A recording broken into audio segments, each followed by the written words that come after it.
There is a specific, suffocating silence that follows the end of a catastrophic life storm. It is the silence of a battlefield after the artillery has finally run out of ammunition. The direct, acute phase of the energetic attack is over. The hostile contracts have already been severed.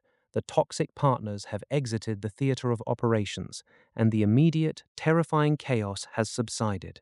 The smoke has cleared. But, as you stand up and look around, a crushing clinical sense of despair sets in. You realize that while you technically survived the siege, the landscape of your life has been completely leveled.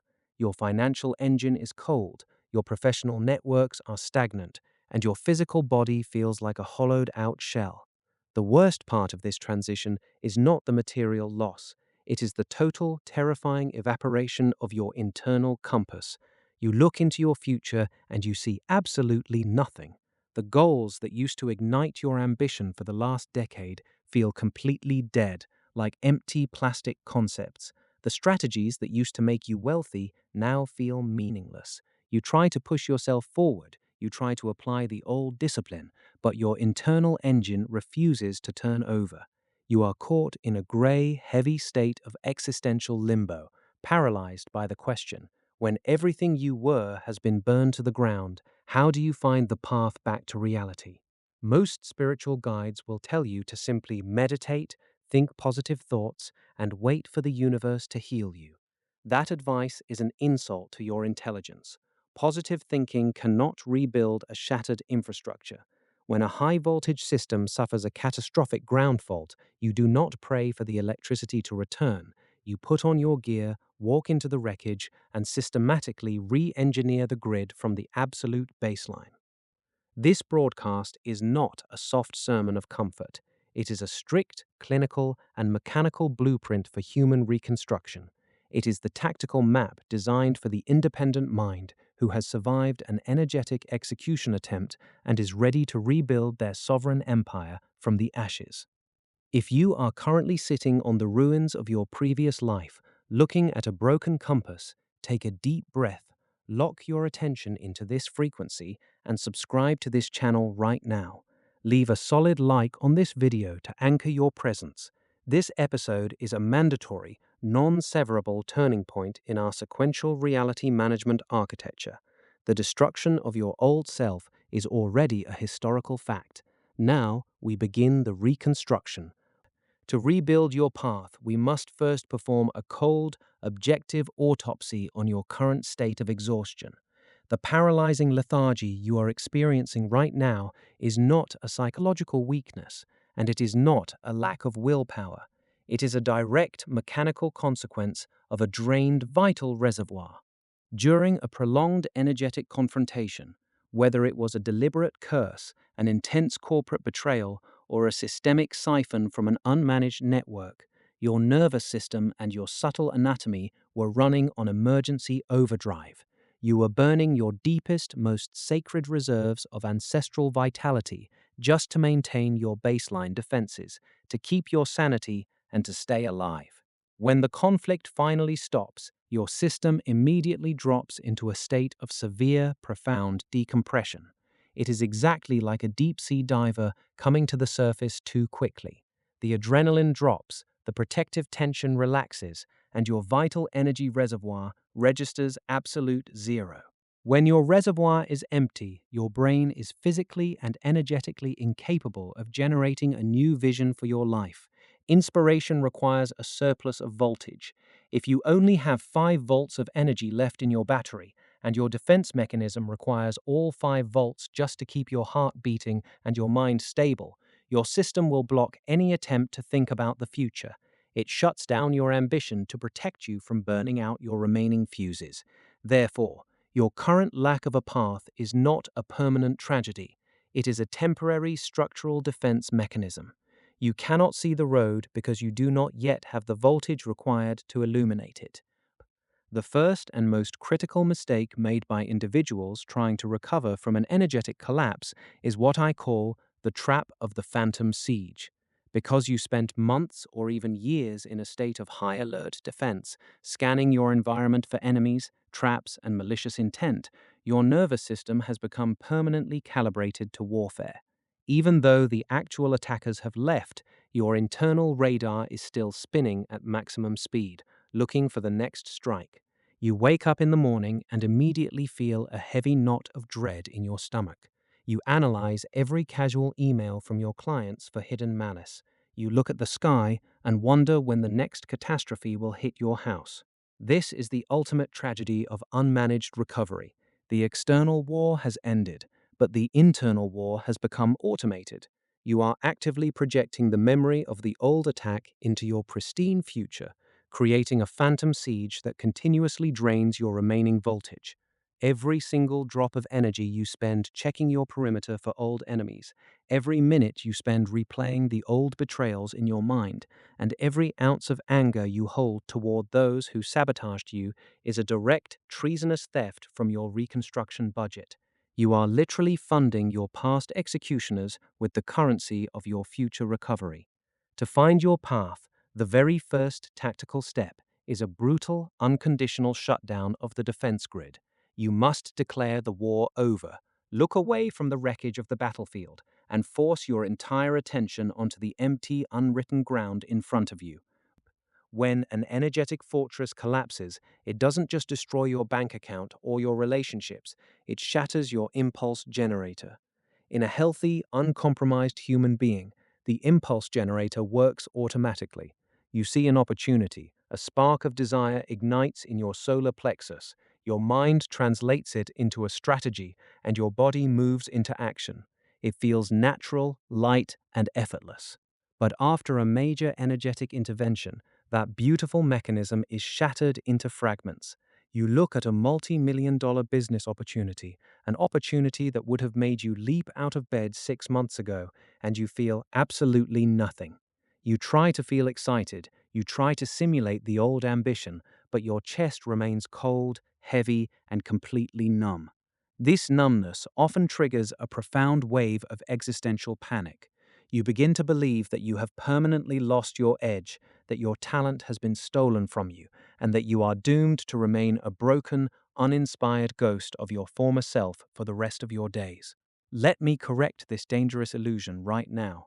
Your talent cannot be stolen. Your intrinsic value cannot be erased by an external attack. The numbness you feel is not the death of your fire.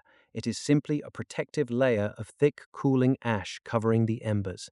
When a forest is burned by a massive wildfire, the soil becomes temporarily sterile, black, and dead. But beneath that deep layer of ash, the seeds of the new ecosystem are completely intact, waiting for the correct chemical parameters to awaken. Stop trying to force yourself to feel the old enthusiasm. Accept the numbness as a temporary architectural intermission. Now let us establish the concrete mechanical steps of the reconstruction protocol. We begin with Phase 1, industrial decontamination. Before you can determine where you are going, you must completely purge the lingering chemical and vibrational remnants of the old conflict from your immediate physical reality. When an individual goes through an energetic collapse, their physical living space and their personal belongings become heavily saturated with the frequency of that trauma. Every object you looked at while you were crying, every piece of clothing you wore during those brutal midnight anxiety attacks, and the very air in your bedroom becomes a physical anchor, holding the old frequency in place. You must execute a ruthless physical audit of your perimeter. Step 1. Throw away, sell, or destroy every single object that is directly tied to the period of the attack. If you have clothes that you wore during your worst business failures or relationship collapses, get them out of your house immediately. Do not donate them out of cheap sentimentality.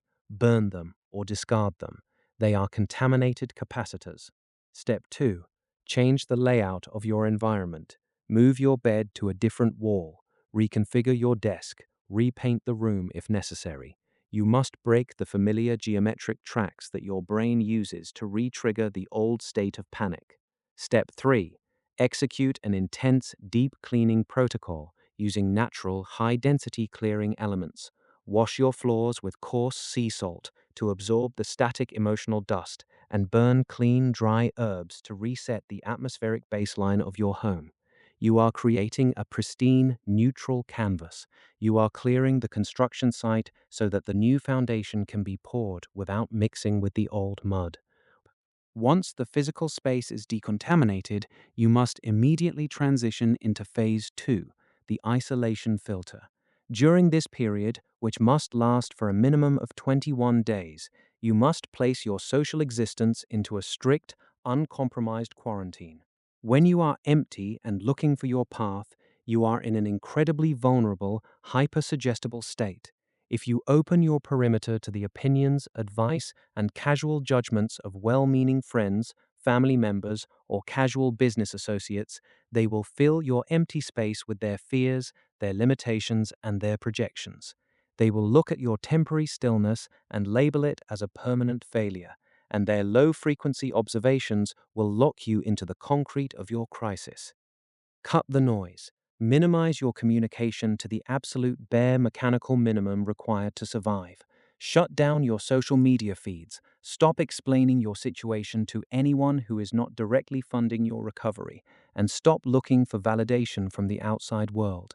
Use this absolute silence to execute a deep voltage recharge. Your only objective during this quarantine is to pull energy back into your core. Sleep without guilt for as long as your body demands it.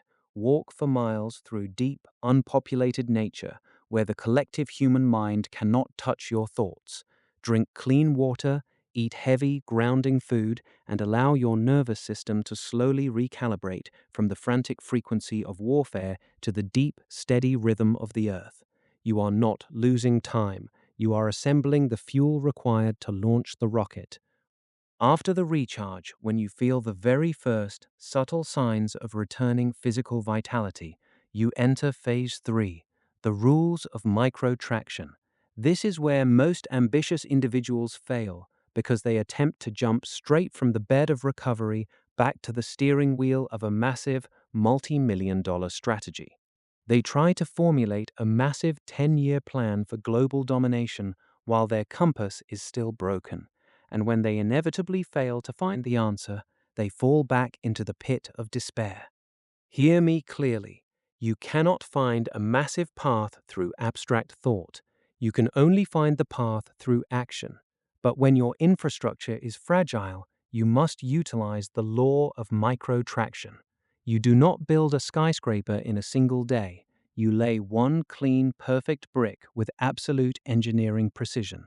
Stop looking for your grand destiny. Stop demanding that the universe show you the final destination. Instead, look down at your current 24-hour grid. Find one single, tiny, insignificant task that you can execute with absolute perfection today. It could be cleaning your desk down to the bare wood, organizing your financial spreadsheets, or walking precisely 10,000 steps before the sun goes down. When you execute a small task with absolute, uncompromised discipline, your brain registers a critical data point. I am no longer being destroyed. I am currently controlling my reality. This micro-victory sends a profound wave of stabilization through your energetic centers. It creates a tiny drop of clean traction. Tomorrow, you lay 2 bricks. The next day, you lay 3. You build the track as you drive on it. Traction creates clarity, and clarity reveals the horizon. As you accumulate microtraction, a profound phenomenon will occur. Your internal compass will begin to blink back to life.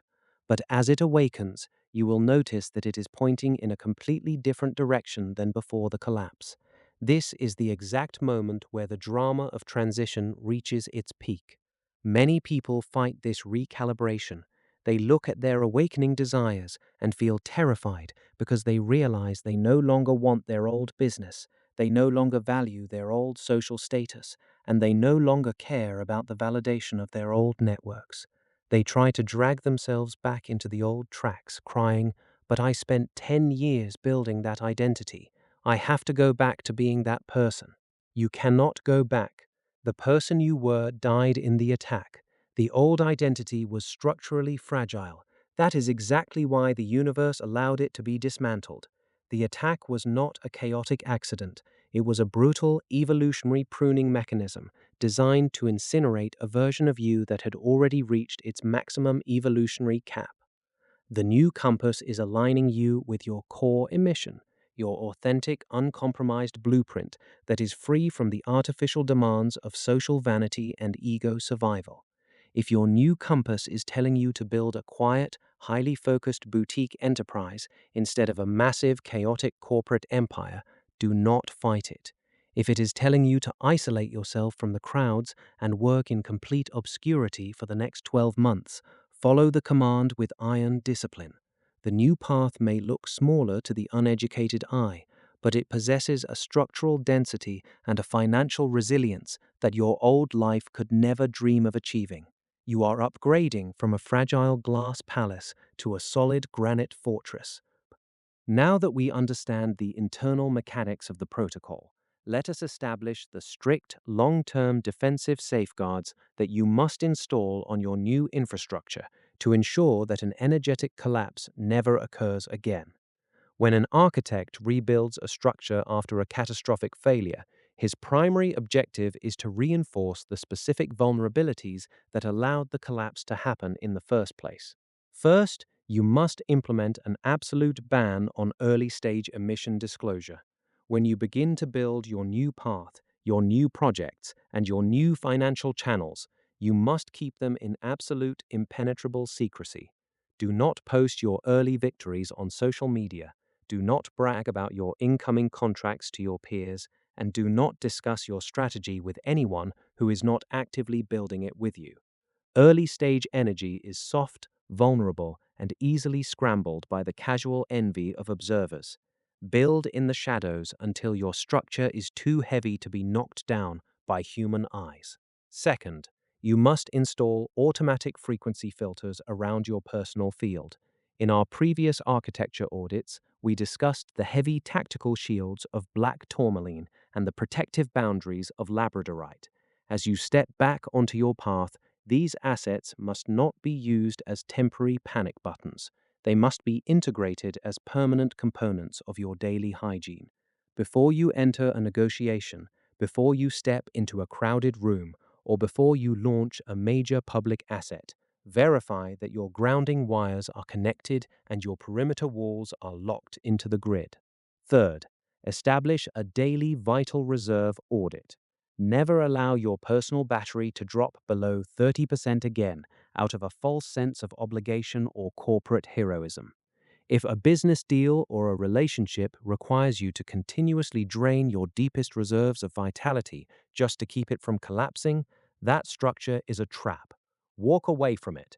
True sustainable power comes from operating exclusively on your surplus voltage, leaving your core reservoir untouched and uncompromised. There is a profound, breathtaking optimism waiting for you at the end of the Reconstruction protocol, and it is a secret that only the initiated understand. The man who has never fallen, the leader who has never experienced a total energetic collapse, is always living in a state of fragile, unmanaged anxiety. Deep down, in his quietest moments, he knows he is untested. He is terrified of what will happen when the storm finally hits his house.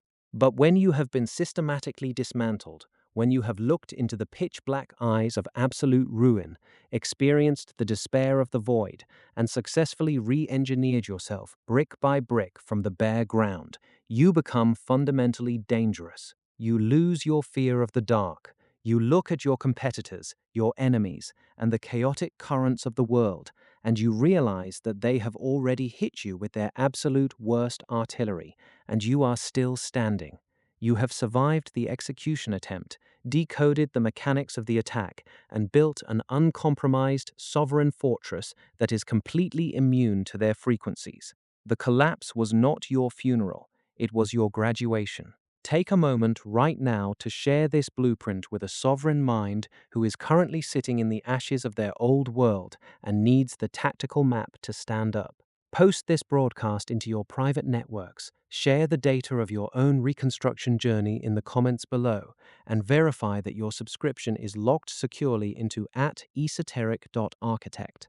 The ground is clear, the fuel is assembled. Now, lift your head, execute the protocol with iron discipline, and build your uncompromised empire. Stay sharp. I will see you on the next level of the grid.